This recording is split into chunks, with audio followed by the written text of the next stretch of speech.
Broadway's My Beat, from Times Square to Columbus Circle, the gaudiest, the most violent, the lonesomest mile in the world. Broadway's My Beat, with Larry Thor as Detective Danny Clover.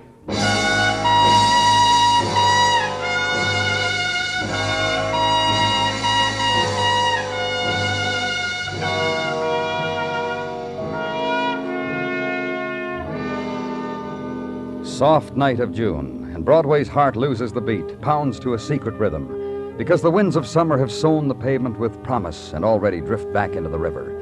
The avenue now is echo of glitter, and where on the throats of women were the quick jewels of summer light, there are shadow tracings now, and their perfumed walk had been promise, and a hawker's tune promise, and a neon doorway. It gets late, so go back to it. Dig deep for the buck. Buy remnant of a summer night. It's the chance of a lifetime.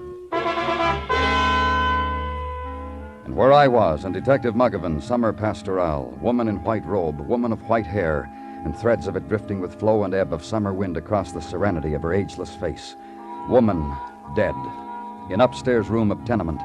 Room by presence of roll-top desk converted to office. Room by presence of death converted to official silences. Official searchings.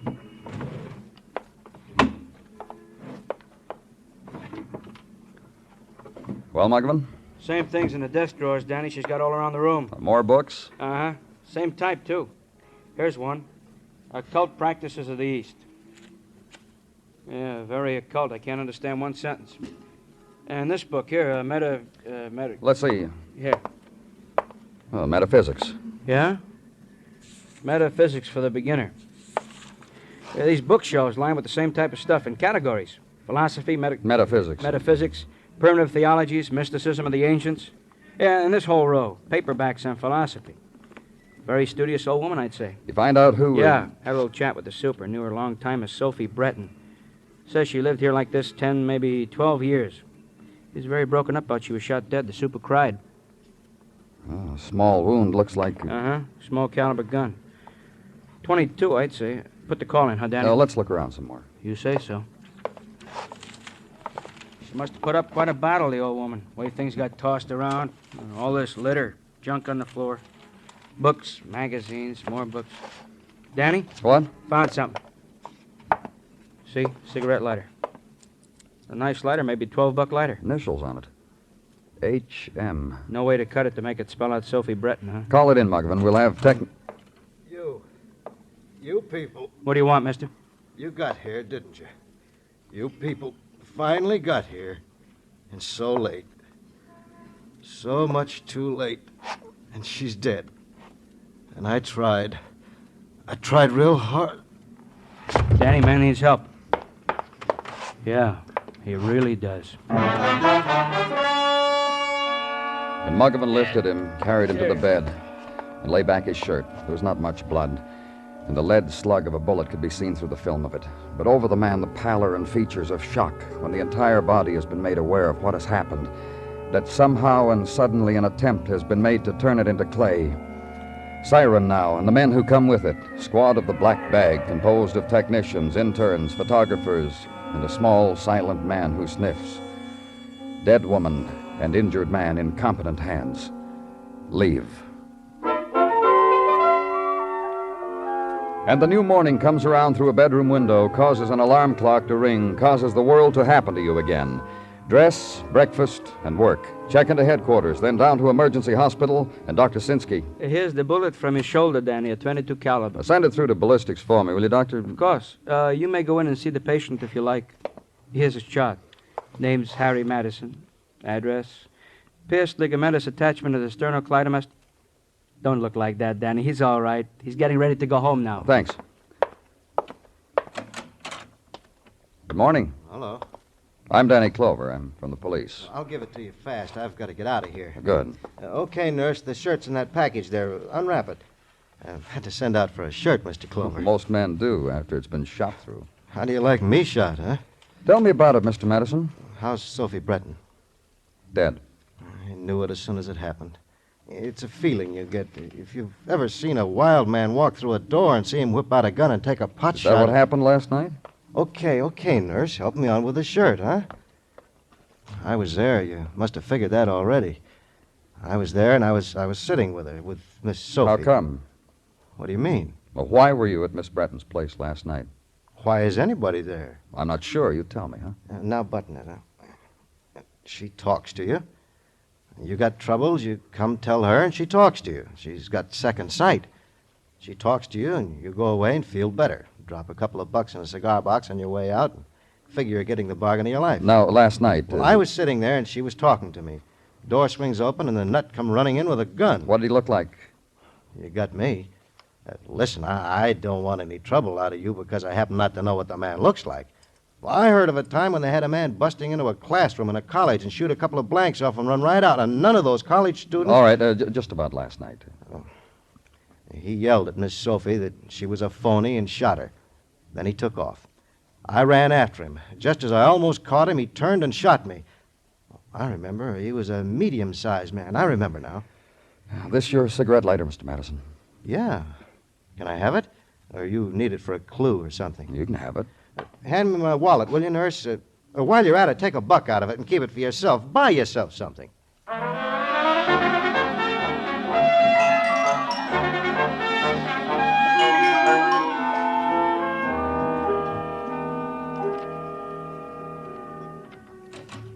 Danny, Come on in, Gino. You got something for me? is that the greeting for an old friend? I'm sorry. Good afternoon, Gino. Did you ever consider that door should open and the face would not be mine? Never? What are you talking about? Just don't take me for granted, that's all. I warn you. What? Time drifts by and who knows what, right? Oh, Gino, Just think about it, Danny, that's all. People should start appreciating people instead of Grasby, Grabby, got something for me, Gino? Never again, I promise. It happens I have something for you. If you please. The deceased Miss Sophie Bretton was indeed slain with a .22 caliber bullet, with identical markings according to ballistics to the slug which was lifted from Mr. Harry Madison. Go on. Miss Bretton was known in her neighborhood, according to legwork done by our finest, as a lovely old lady who had a kind word for or without money. Would you care to elaborate on that, please, Gino? Glad to. She was a helper of lost souls, a thin but understanding shoulder for weepers. Also, what some people gave her money-wise, she would give to other people who had not a nickel. Danny, let's go. Why? Homicide a couple doors down for last night's killing. Beat patrolman said a .22 caliber slug. You know what I think, Danny? I think we got a maniac with a .22. What do you think?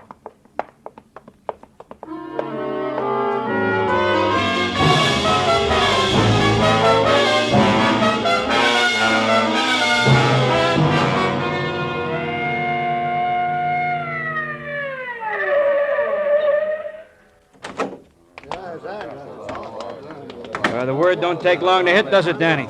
Look at him, already a crowd. Give him a chance, they beat down the doors.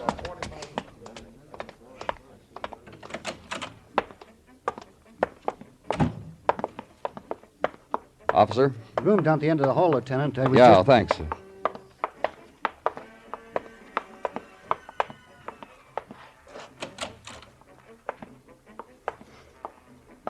Just like it was told to me, huh, Danny? Uh-huh.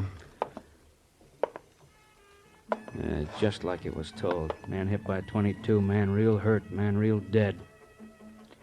You like my theory, Danny? What there? Maniac on the loose, somebody who flips with a .22 in his hand, picks off the easy stuff like ripe fruit. Like that old woman, Sophie Bretton, like that Harry Madison who chased him, like this man, who looks like he tried to scream and couldn't make it. Look around the place, Muggavan, while I... Where's that radio coming from? Next apartment. Anything on him, Danny? No, some loose change, pack of cigarettes crushed when he fell, I guess. You? Yeah, I found. Come here.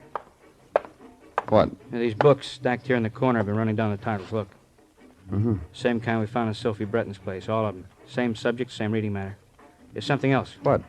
Note over here by the telephone says Sophie on it. Sophie, 10 o'clock. That'd figure Sophie Bretton, wouldn't it, Danny? Yeah, it would.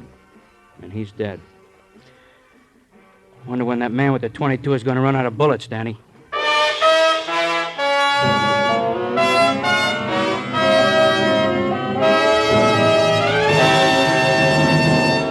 You are listening to Broadway's My Beat, written by Morton Fine and David Friedkin, and starring Larry Thor as Detective Danny Clover. The Checkered Life and Sudden Death of Colonel James Fisk, Jr. is a long title for a fascinating crime classic, the subject of CBS radio interest this coming Monday. Join that estimable man about criminology, Thomas Hyland, weighing the astounding facts of the life and death of Colonel Fisk, whose end came suddenly in 1872. For the details, hear crime classics over most of these same CBS radio stations this Monday night.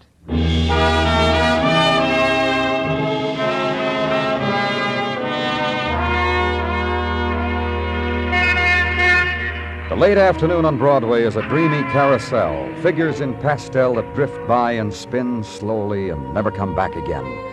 Just the imagined smile and the floating away. And further on the midway, juggler of buttermilk pancakes. And there, death-defying active jaywalker who, having reached the opposite curb, flips a cigarette at the world and turns left for an encore.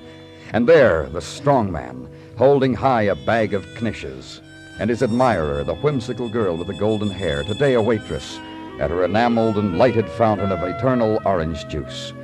Easy Time on Broadway, June, the end of the fabulous ride that costs only a dime. And all of it comes to one corner or another, turns off, ebbs, searches a side street, or goes home. And where I was, house on West 19th, the seeking was over, done. Death was here, and Detective Muggavan. You know what this room reminds me of, Danny? When I was a kid, I was very sloppy. Just the way my room looked. Magazines, pictures, junk, books, everything all over the place. Hey, come here. Take a look what's in the bathroom. You ever see so many medicine bottles? About 9 million, huh? Yeah. Same name on all the labels. John Selby. Yeah. Names in a few of those books in the bedroom, too. Murdered man's name, John Selby. Probably. They get him down to the morgue and have whoever's playing that radio, and some of the other people who live in this place, come down and give positive... Oh, this bedroom probably hasn't been cleaned for a year. Never could understand why people saved old newspapers. And look at these 2-year-old horoscope magazines. For people who can't remember what happened to them, huh? Not funny, huh? Here's something. What? This manila envelope. There's a box of them over there in the corner, new ones, flat. Well, this one's been addressed and forwarded and returned to the sender and readdressed. Mm-hmm. First postmarked just about a year ago. Here, take a look. Uh-huh. Should I open it? Sure. Well, don't look at me like that, Danny. Give it to me. Half of it. Let me live a little. Here. How much you holding? Fast judgment, I'd say $2,000. Yeah, these are $100 bills. Yeah, maybe 30 of them right here. Altogether about $5,000. You know what? What? All of a sudden, this room doesn't remind me of my old room when I was You a kid. ever hear of this name? Mary Stacy. I don't think so. Oh, I thought maybe when you worked in records. Well, anyhow, that's the name it was addressed to on East 112th. Guess I'll be seeing you, huh? Yeah. If you find Mary Stacy up there, tell her I'm happy for her. I'll see you, Danny.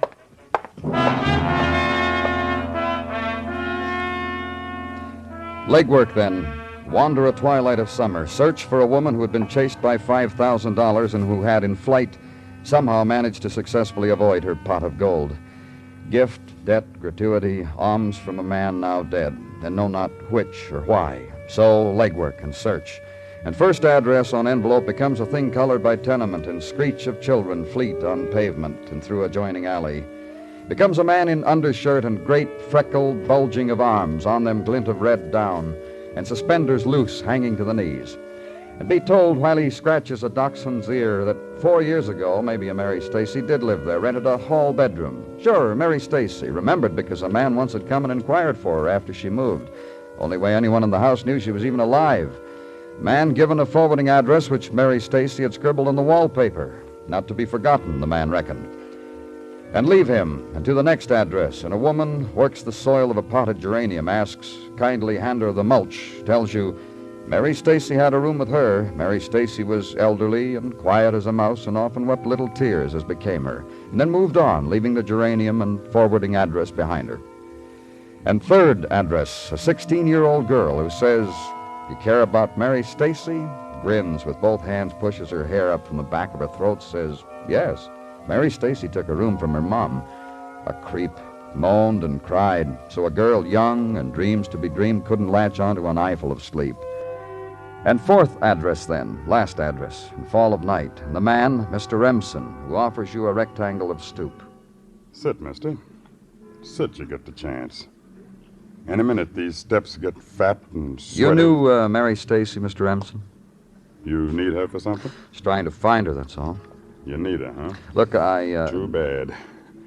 Because I don't think you're going to reach her, whatever you need her for. Why not? A year ago, she wandered out of here. Left all her things. Wasn't much. A couple old cotton dresses, an apron, box of pink face powder. Just wandered out and left them. Never came back. Mail came. I wrote on it. Not here. Is this your handwriting? Yeah, that's the manila envelope, and that's my handwriting. You know where she went? Mary Stacy? No. She never talked much, except about her boy. Don't know where she went. Think about it, though. Her boy? Dead boy. Got herself killed by a man, Mary Stacy said. Anyway, if she ever had a boy, I guess you had to believe he was dead. Mary Stacy cried and made an effort to believe. You looking for her, right? Uh-huh. You thought of the river? Or Potter's Field? Places like that, where Mary Stacy'd be? Think about it, mister. Mull it over in your brain for a minute. Night, mister.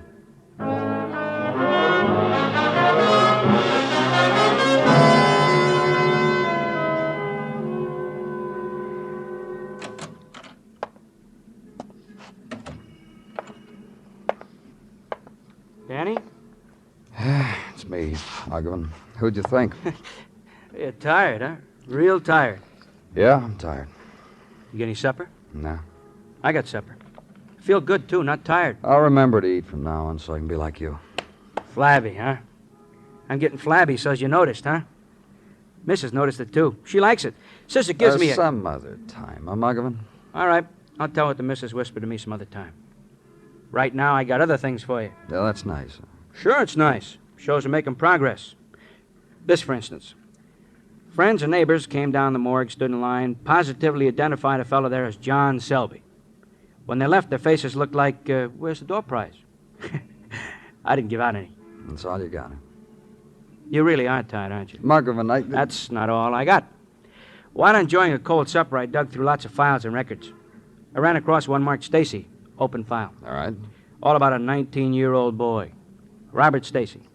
Messenger for a manufacturing outfit in Lower Manhattan. On payday, he carried the payroll from the bank to the factory. May 6, 1947, he was shot down in cold blood. Payroll robbery. What else? Well, this Robert Stacy had a mother, Mary Stacy. From what I found out about Mary from vital statistics, you could have saved yourself a long walk with that manila envelope. Mary Stacy's dead. Been dead more than a year. She was buried in Potter's Field, I have to find it here, January 12, 1952. Which made me think about John Selby trying to get that $5,000 to her. And Selby killed. Mm-hmm. Which made me check technical on those medicine bottles we found in his bathroom. Lab boy said the medicine was issued by the Public Health Clinic on 23rd and Lexington. Now, you get something to eat, you hear, Danny? Yeah, I'll eat, so she'll be happy. And in headquarters basement, dinner, standing in front of the huge iron coffee urn, and choose from the cardboard carton a donut with pale yellow icing. And for reading material, the sign printed by Officer Senker. 8 cents for coffee, fellas, and a dime for the crawlers. Please don't forget. Thank you. Officer, in parenthesis, Jerry Senker. And call the clinic on Lexington and be told tomorrow. We're short-staffed as it is, mister. Drop in tomorrow when there's secretaries. So a movie now. Get chased by a man from Mars in a 3-dimensional manner. Then home, then sleep. Then a morning. Clinic again. Go there, and a helpful secretary introduces you to another helpful secretary who does the same for you to another secretary who asks you to wait. And in a few minutes he appears again, dressed in a clean white coat, takes you by the arm and leads you into an office. The man at the desk introduces himself. I'm Dr. Magruder. I'm from the police, Doctor, Danny Clover. This is the information you probably want. That was John Selby, wasn't it? That's right. Yeah, but that name was murdered last night. The The papers... same man. Murder didn't need to take the trouble. Selby was a dying man. Had a month, 2 at the most. Been dying for a year or so, incurable. Did Mr. Selby know he was dying? Oh, yes, indeed. He asked, he sensed it, and we told him. We gave him medicine, sugared water. It had a psychological effect. There's not a whole lot more here. Charts, x-rays, but what value? Thank you, Doctor. Thank you very much.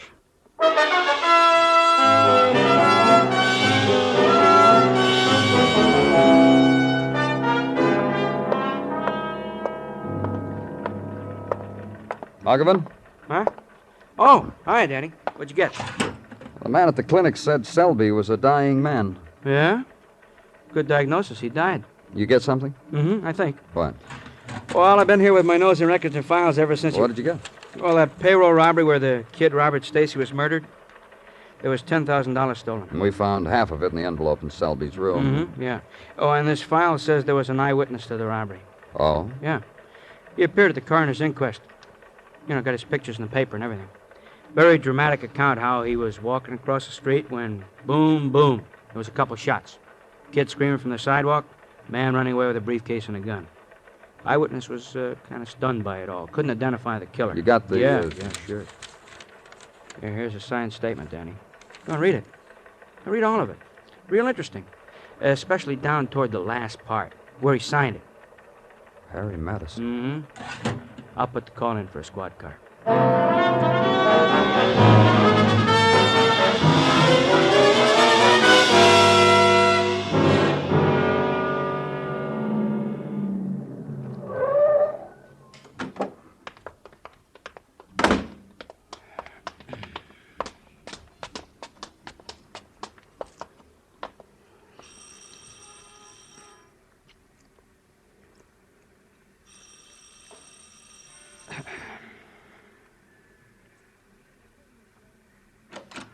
Oh, hi. Hello, Mr. Madison.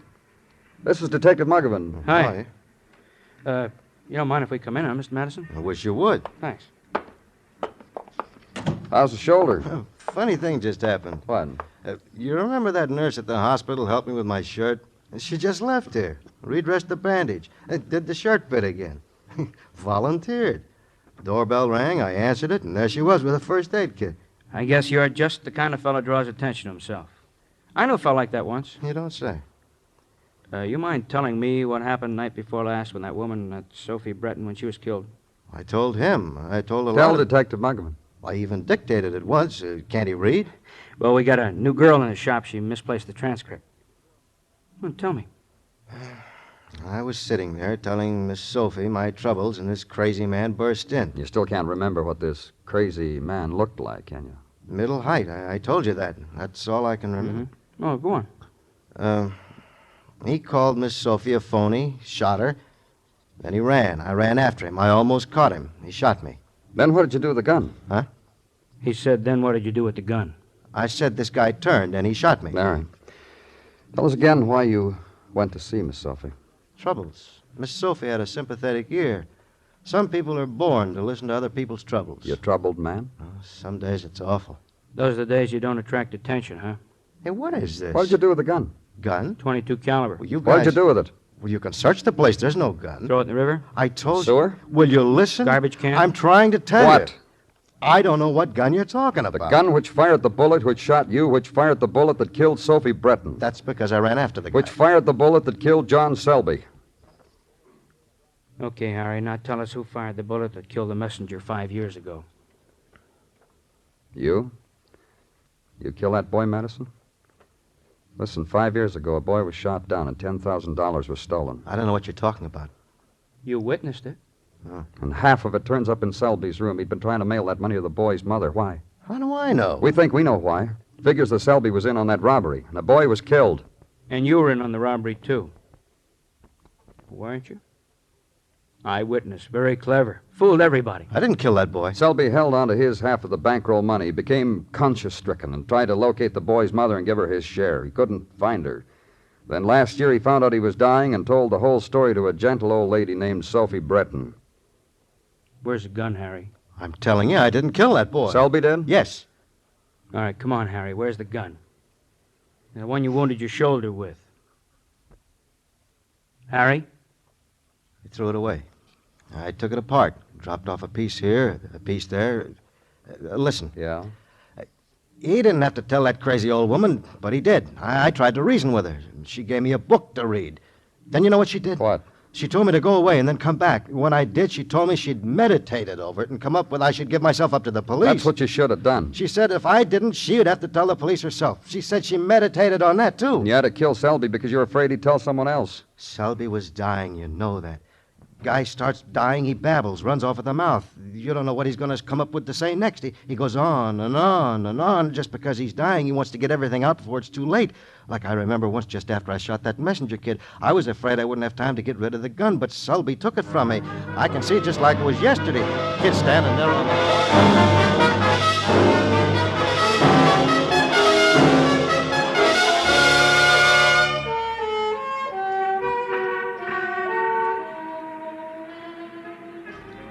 In the deep of a summer night, Broadway echoes with sounds heard only in darkness. The whispers that speckle a place where there's no sun. There's a touch on your coat and you turn, and there's no one. Nothing. Only the trail of dust on your shoulder. It's Broadway. The gaudiest. The most violent. The lonesomest mile in the world. Broadway. My beat.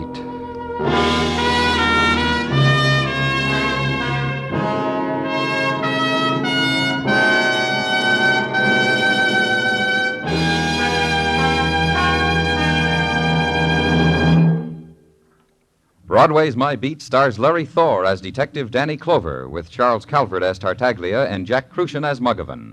The program is produced and directed by Elliott Lewis, with musical score composed and conducted by Alexander Courage. In tonight's story, Clayton Post was heard as Harry, Roy Glenn as Remsen, and Hal Gerard as Magruder. George Walsh speaking.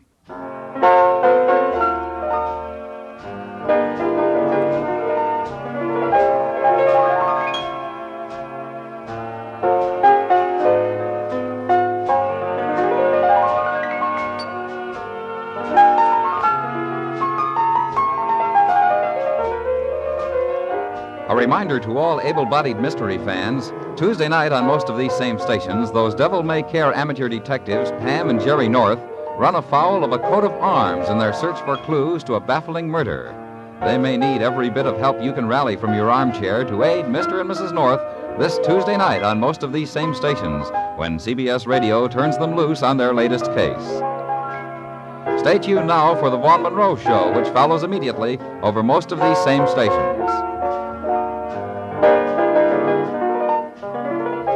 And remember, John Lund, as yours truly, Johnny Dollar, brings you Colorful Mystery Tuesday nights on the CBS Radio Network.